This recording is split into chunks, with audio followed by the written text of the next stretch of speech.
Yeah, our heart breaks, doesn't it?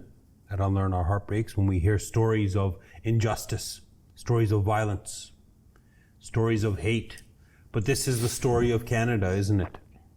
It's high time that we look and become honest at the story of Canada. What's happening? What has happened? What continues to happen? I can't help stop thinking about Fayez, this 9-year-old boy. As you know, I have 2 children.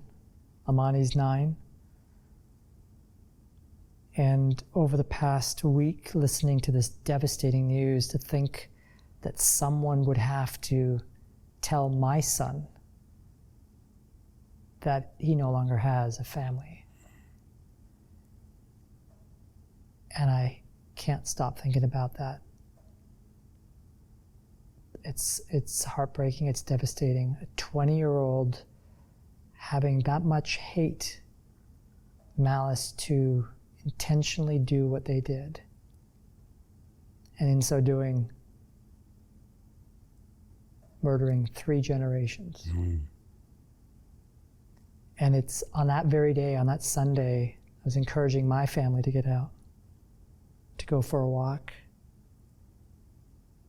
And just outside of this building, I just saw a Muslim family walk by earlier. I just couldn't help but stop to think. Right? A couple generations, they were holding a soccer ball. Looks like they were walking to a park. What must be going through their minds? The quintessential Canadian thing, eh?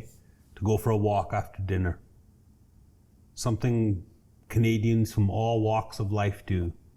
First people from all walks of life walking on this land. And I think about how that becomes now the last thing one can do. The last thing one will do is walk with their family. You know, my elders teach me first to accept the will of Creator. Accept the will of Allah, they say. Allahu Akbar. God is the greatest. But I can't help but think, my goodness, how one's love for Creator can lead to one's death. Those two don't go hand in hand with me, you know? It's a time of sadness, confusion. It's a time of big du'as, big prayers. Feel lost. It's very sad.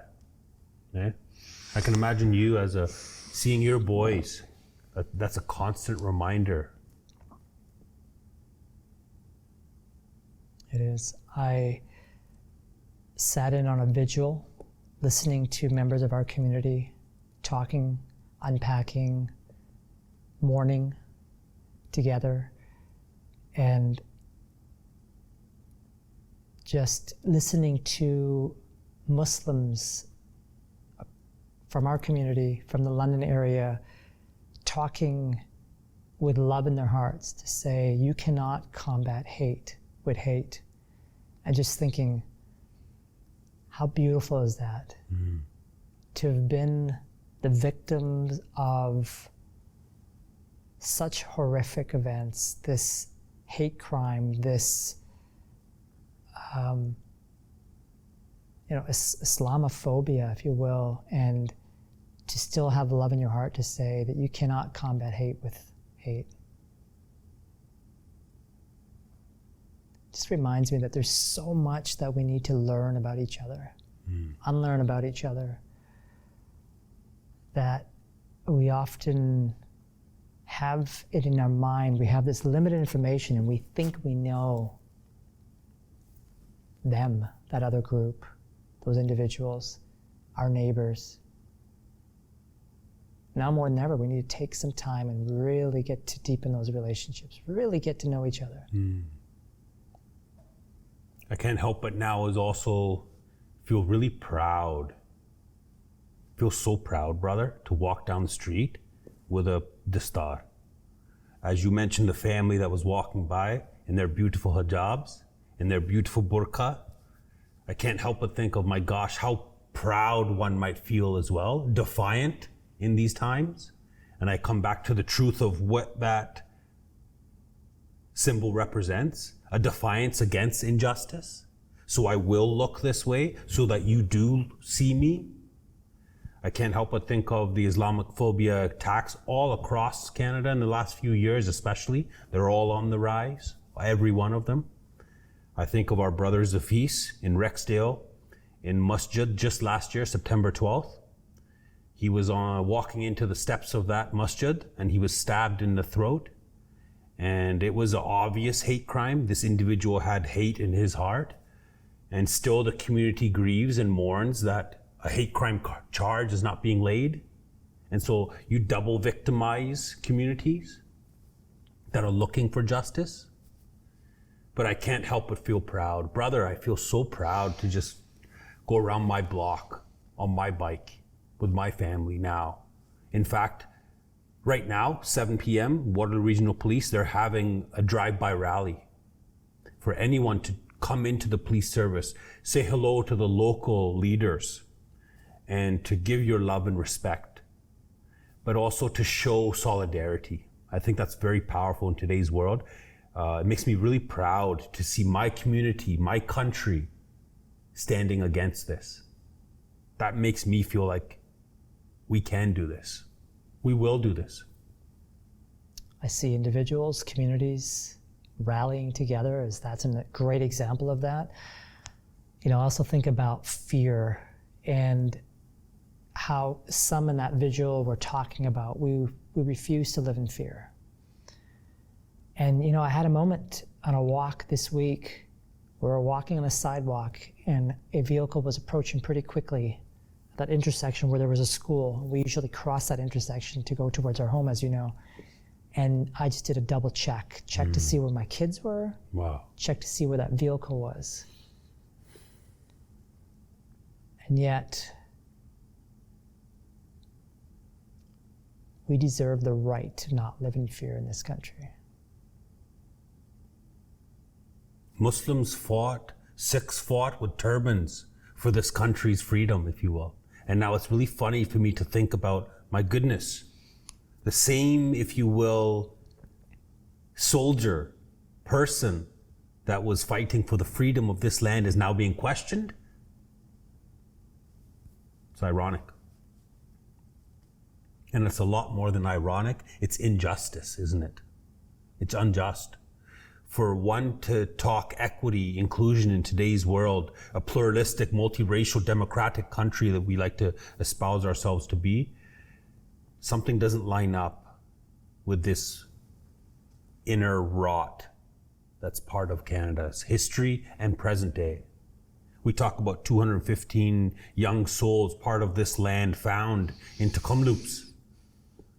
And we think, my goodness, as truth becomes revealed of this land, how many more truths are going to be revealed? How much more stories of Canada do we need to unlearn? Children, Lux's children, found murdered for attending school. Is that the full history of Canada? I think that history is starting to unfold. Sadly, breaks my heart to hear about that. And we've had the honor of working with some educators who talk about how little they know about Indigenous stories and experiences of this land. And, we've reflected on that to say, the system was designed for us not to know. Straight up. The system was designed for us not to know.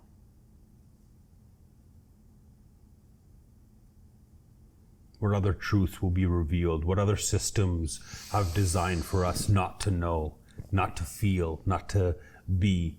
And I think these are the times of truths as well that are being revealed in these times.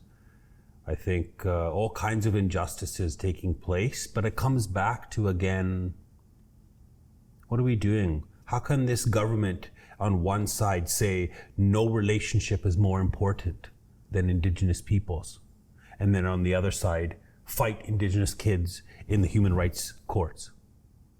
Those two don't line up for me. They don't line up.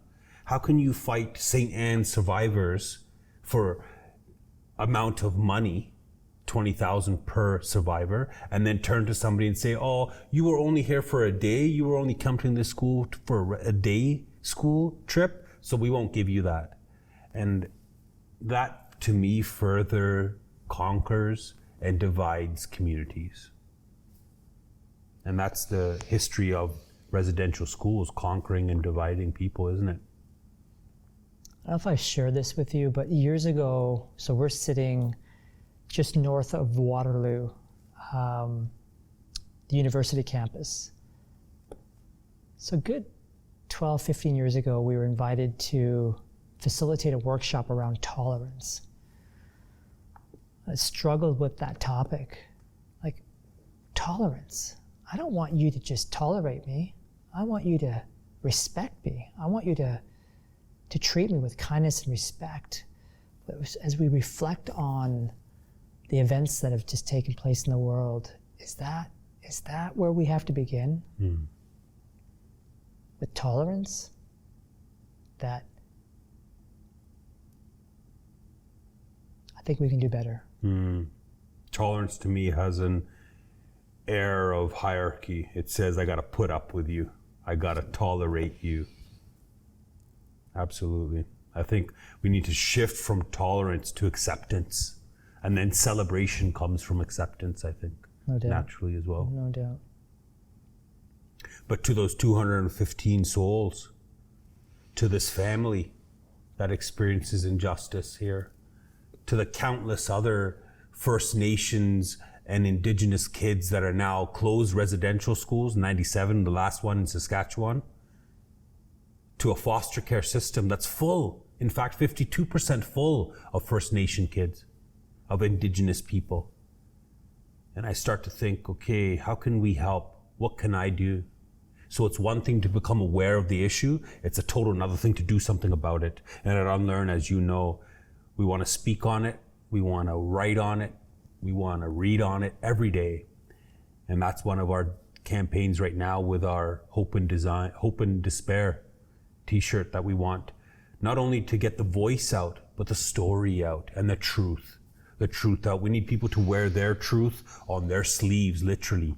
So I want people walking down the street, brother, wearing Unlearn. And I want people to double check if you're at a bar or in a crowd and you're looking for someone who's got your back. You're looking for someone who is, if you will, an upstander. You're looking for someone, if you will, that just will make you feel like you belong. Look for an Unlearn t-shirt. Look for an Unlearn cap. I want that to play out. And that's slowly happening. And I can feel it. And I want more of it. Love that. And that design that you talk about, I mean, there's a visceral reaction when you look and you stare at that design. And when you see them in those public spaces that you're talking about, perhaps it intrigues someone enough to say, hey, what's going on there? Could that be an entry point into a critical conversation? Some truth unfolding? We're taught to look away from people, aren't we? This is impolite. Eyes down, I was often taught from my mom. And I think Unlearn's what that's done for me too, is unlearn that.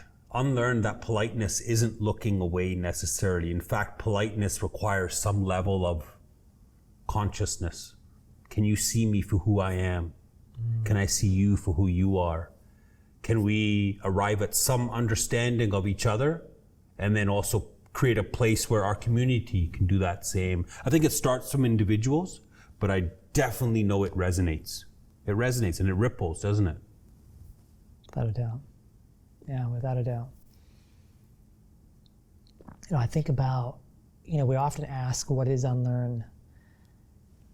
And I think about the students that we have the honor and privilege of working with. We often talk about, what does it mean to be your authentic self? Right? We often don't fully show up out of fear of how might you think of me if I'm my authentic self. And Unlearn inspires, challenges you to say, you know what, can you let down your guard enough to be your authentic self? Can we create an environment, a culture, either within your school, your classroom, your workplace, that can allow you to be who you are? That's the world that I want to live in.